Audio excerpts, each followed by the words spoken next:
How's it going, guys? Raj here. I hope you guys are doing well. Today I am back with a recent fragrance acquisitions or haul video. I'm going to show you every bottle that I've got over the last couple of months. There are quite a few bottles here, but I have actually sold probably double the amount which I'm about to show here, probably more than that. So even though I have bought quite a few, I've sold like quite a few bottles. I'm looking to streamline my collection, as I've mentioned to you before. So let's just get straight into it. All the descriptions and the names of the fragrances are down below in the description box with the timeline. So first up, Tom Ford, Italian Cypress from the Private Blend collection. Got this as a gift from Lupe. The Lupe Experience is his channel on YouTube, and I got this when I met him in London. Kind of stands in the shadow, or is overshadowed, you could say, by the other heavy hitters from the Private Blend. But this is really good. I have to say, this is a really good fragrance. The cypress note is really well done. It is smoky, smooth, quite green, quite bitter, coming maybe from a chocolatey note I get in here. I've also been picking up on the mint. There is actually a prominent mint note in here, which I've only picked up on recently. But, Tom Ford, they've put their prices up again. And I really don't think they're worth it. So, I just think a lot of people are going to go to eBay and stuff like that, but I don't think they're worth it, to be honest. Absolutely not. But that's a good one. Can't deny that. Next up is a fragrance from Czech and Speake. This is Dark Rose. I compared this in a video to By Kilian's Rose Oud. I did a versus video basically, and I preferred this one, and yeah, I still do. This is my second bottle from Czech and Speake. Oh man, wow. Very oriental, very rich rose note in here. Nice other florals and spices a lot in this fragrance. Very unisex, I think this will appeal to both genders. Next up is a fragrance from Dior. This is Dior Homme Cologne. Do I need this fragrance in my collection? Probably not, I'll be perfectly honest. Probably not. I bought it because I love Dior, and it is quality. It is definitely a quality fragrance. Just nothing spectacular, it's quite simple. I kind of wouldn't have minded a little bit more in here, but what you get is good. It's a sweet lemon, it's a sugary lemon. There is a bit of white musk in the base, which just rounds off the fragrance. And it's quite simple. I just feel they could have done a little bit more with this fragrance, but the fact that I'm saying it's simple is not a bad thing. I just mean that it's slightly underwhelming at times, But it lasts long, and I'm pleased about that. I thought this was just gonna just disappear on my skin, but it doesn't. It really doesn't. It's a good fragrance. I definitely would recommend it, but there are better citrus fragrances out there. So going on next to another fragrance that I have mentioned before on my channel. I got a small bottle because I just saw it on eBay. So this is Premier Figuier from Lutens Parfumeur. It's not going to focus, is it? I don't know. Doesn't look like it's going to focus, but I mentioned this before. This is a very rich, fruity, fig-based fragrance with a lot of green notes in there. Maybe a little bit of citrus, actually, which I've been picking up on recently. It's literally like walking through a field. It's maybe rained, and the grass is very wet and lush. And yeah, it reminds me a little bit of kind of like a body lotion in some ways. It can become a little bit cloying if you spray a little bit too much, but great for summer, very, very fresh fragrance, really good, really, really good. And I was actually going to buy the full bottle, but I saw that on eBay and I thought I might just go for that, why not? Next up is a gourmand fragrance. Gourmand, pretty much, well, when used in the context of fragrances, means sweet. So this is from the house of Huitieme Art. This is Sucre de Ben. Now, this was a second-hand bottle, and the bottle has seen better days, I'll be honest, but, it's all about what's inside. I've had samples of I've had samples of all of these, except for a couple of them, or I've tried all of these before I buy. And I remember when I tried this fragrance, when I had a sample, I was just blown away because I love sweet fragrances, and this is one of the best I've tried. Sucre de Ben means, I think it means black sugar or dark sugar. I think it means black sugar, and it is a caramelized brown, or is it brown sugar? Either way, it's the smell of burning sugar in a pan with a lot of butter. Um, there's a bit of woodiness in there, maybe a sandalwood note. It feels like it could be a sandalwood note. I haven't checked the note breakdown of this, but yeah, very unique fragrance. I haven't smelled anything like it. Has a good potency. It leaves a nice scent trail. The sillage, I've been told, is good. So yeah, worth checking out. Definitely one for cooler weather. So Huitieme Art is actually a house that was set up by a guy called Pierre Guillaume, who also recently set up Fedon Paris. He is probably most famous for Parfumerie Generale, which, to be honest, for me, is one of the best niche houses out there. One of the, just fragrance houses. Don't even have to say niche. This is Praline de Santal. Simple bottle, very loose cap, which still bugs me, to be honest. But I feel it's like a contrast, you know, sometimes the packaging is so simple, it's a contrast between what's inside. This is another gourmand fragrance. I feel that he does gourmand fragrances like nobody else. This is the scent of freshly baked praline cookies, maybe white chocolate cookies, on a kind of milky sandalwood creamy base. You're not going to smell like you've just stepped out of a bakery or you've been working in a bakery. It's an interpretation of that scent. You know, it's wearable. It's not a literal interpretation. Quite soft, stays quite close to the skin, doesn't last a huge amount of time, but it's one of those where I don't mind that. I put up with it. So next up is a fragrance from the house of Hermes. This is Bel Ami. So this is a very potent masculine fragrance. When I say masculine, I mean that men are likely to gravitate towards this fragrance. I can't see a female pulling this off. This is rich in leather.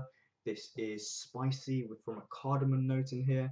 And I think I mentioned in one of my previous videos that this reminds me of a rich guy in a gentleman's club, maybe a private members club, and he's just sitting there next to a fireplace, smoking a cigar, and probably wearing Bel Ami.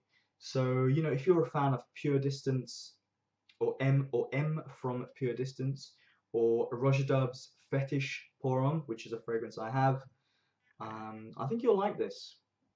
And it's cheaper, so, you know, worth checking out. Next up is a fragrance from Mont Blanc. This is Individuel. And probably one of the best mainstream fragrances out there, I feel anyway. There is a very nice spiciness in the background. I didn't check the note breakdown, but I think this is cinnamon. I think there is some sandalwood in here. From what way? I'm pretty sure. I'm pretty sure, yeah. And there's definitely a juniper berry note in here, which is very, very nice. Probably the note that stands out for the most on my skin, or since I've been wearing this anyway. A lot of people say this is very similar to Creed's original Santal. It is, yeah. It's definitely unmistakably, you know, it's definitely very, very similar to that. I actually feel that original Santal is better. The cinnamon note is much more richer on my skin. The sandalwood note is, again, much, much better on my skin. But just those two notes, as a whole, this is better because of the price. I don't feel that original Santal is that much better that I have to pay that much more money. But yeah, both are good. Both are good. Next up, a fragrance from Serge Lutens. This is Serge Noire. So Serge Noire, this is a very spicy fragrance. It reminds me of being at a spice market. There's you know, there's cloves there, there's cinnamon, there's pepper, there's some incense being burned in the background, there are some spices being dry roasted, and all these scents are combining to go to kind of create this aroma, which is in this bottle. It's not, you know, it's not that spicy. You're not gonna, it's not a spice bomb, if you can say that, but it is just well done. It's quite well balanced, actually. I think it's the word I was I was trying to think of in my head. It's a very well balanced fragrance. I like it. I like it a lot. I did actually let go of a couple of Serge fragrances. Even though I do like the house, there were a couple I had to let go. I sold those. But you know, I don't really think I've come across a Serge fragrance that I dislike. Maybe one or two. Next up is a fragrance from the house of Van Cleef and Arpels. This is Midnight in Paris, the Eau de Parfum version, and so I think, I don't know, I can't remember if I've mentioned, but I have had samples of pretty much all of these fragrances, or I've tested them properly. But this one was a blind buy. Uh, you know, if you don't know what that means, it means I bought this without ever having smelled it. Which, to be honest, is not strictly true, because I did actually try it on paper a long time ago, but I couldn't remember what it smelled like. And I was watching so many videos of this, and so many people say it's a good thing, it's a great fragrance, and it reminds them of a few other fragrances which I like. So I thought, I went for it, and it is amazing. I really like it. I'm so glad that I liked it, because sometimes there's so many people can say good things about a fragrance, but you may not like it. In this case, yeah, I definitely see what the fuss is all about. Quite powdery opening, kind of surprised me how powdery it was, but it's really great. Oh, it's kind of like a vanilla-ness. There's like an almond note in here. It kind of reminds me of Tonka Imperial a little bit from Guerlain, and I think many people have mentioned that. In the dry down, it reminds me of Bois d'Argent from Dior's Privé collection, and I don't know if I've only thought of that once when I wore this fragrance, but I'm gonna have to test it out again to see if it does remind me of that Dior fragrance. Next is a fragrance from the house of Byredo. This is Black Saffron.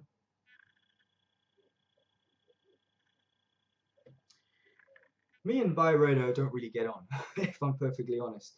I don't, I don't want to say that there's not good quality in the house, but I just didn't find I found most of their fragrances to be pretty boring, or just too much. Some of them were just too much. But this one, I liked it a lot, and if I like it, I will get it. Just because I didn't like others in the line doesn't mean I won't explore the rest of the line. And Black Saffron, there's like an exaggerated raspberry note in here. Raspberries don't smell like this in real life, none that I've come across anyway. But it is a fruitiness. It is quite floral, quite powdery. There's a smooth leather note in here. And all of those things inevitably make you think of Tuscan leather from Tom Ford. I feel it's a more softer, fruitier version of that fragrance. Really good. I like that a lot. This smells great on a woman. If any of you get a chance to smell this on a woman, or if you are a woman and you wear this, yeah, you're going to be smelling pretty damn good. So next up is a fragrance from the house of Guerlain. This is from their La et la Matière collection, which means the art and materials. This is Bois d'Armenie. So there you go, just Guerlain right at the bottom. I'm not too bothered about focusing or anything like that, but yeah, you pretty much get the picture of what this looks like. What is the point of this? I mean, they really should provide something that actually sits onto the bottle, because that doesn't look very good. And I don't like it leaving it exposed, because I'm paranoid that it will evaporate. But anyway, it's a nice bottle, I can't deny that. And the scent. Oh my god, this is just right up my street. Everything that I love about fragrances is in here, because it's got notes that really appeal to me. It's got a leather note, it's got a smokiness, there's an incense vibe in there as well. There's kind of a sweetness in there, sweet smoky vanilla, typical Guerlain all over this fragrance. The DNA of Guerlain, I think it's known as the Guerlainade, it's clearly in this fragrance. This is beautiful. I haven't worn it too much, so I can't really speak too much about it, but the times when I did try this in the store, I went to this fragrance several times, tried it on paper, then I thought, I liked what I smelled on paper, then I went to try it on skin, tried it again and again, and I thought, I had to get it, because it was the one I was gravitating towards the most in this collection. There are some pretty other good ones, I have to say. I'm just slowly exploring the house of Guerlain. There's a lot of fragrances in their collections or in their sort of in their offerings. But yeah, Bois d'Armenie, excellent. Going on now to the final two fragrances. Oh, hello, what's going on? Yeah, so going on to the final two fragrances. This is a fragrance that I've just reviewed. This is from Xerjoff. This is 1861. So I'm not going to say too much about this fragrance because I've just reviewed it. All I will say is this is one of the, not one of, this is the best fresh or freshy fragrances that I've ever tried. There's a mint note in here, it's citrus, and it's nice woody, vetiver almost in the base. Gorgeous, absolutely gorgeous fragrance. I've been wanting to get that for such a long time, then finally got my hands on it. Next is from another fragrance from Xerjoff. This fragrance is from the Sospiro collection, and again I've been wanting to get this for, well, not as long as 1861, but still for a long time.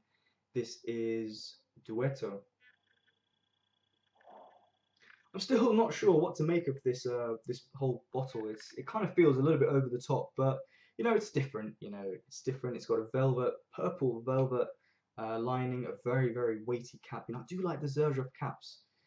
And this is, so far, you know, there may be another fragrance that surpasses this, but so far, this is the best rose and oud combination fragrance I've ever tried. Like, sometimes it's just, sometimes you're just speechless, you know. The opening is kind of funky. I get a sort of harsh saffron type note in there. And then when the rose kicks in, when the oud kicks in, it's ultra smooth, extremely elegant. It's so rich and so deep and lasts like, well, it never ends, basically. If you spray this on a jacket, on fabric, sometimes I spray the lapels on my jacket, sometimes it will just go on and on and on. It's almost as if you don't need to wear a fragrance because you can just put on a jacket or spray this on a scarf, and that scent will be enough for the next couple of days. But it's not loud, it's not obnoxious. It's just really well put together, I have to say. You know, when Xerjoff get a fragrance right, or when it really appeals to you, it really appeals to you. I mean, this is just, yeah. I'm glad I got that fragrance. I tested it so many times when I went into Fortnum and Mason in London, and I got a sample of it because it was quite pricey. I thought, let me just get a sample. I worked my way through a few mLs of that, and yeah, I was just convinced. I was convinced. So there you go, guys. This video has gone on for quite a long time, but were quite a few fragrances in here. Have you tried any of these? Do you like them? Do you dislike them? What are some fragrances that you've bought recently? It's always great to hear from you guys, and I'll see you soon. Bye.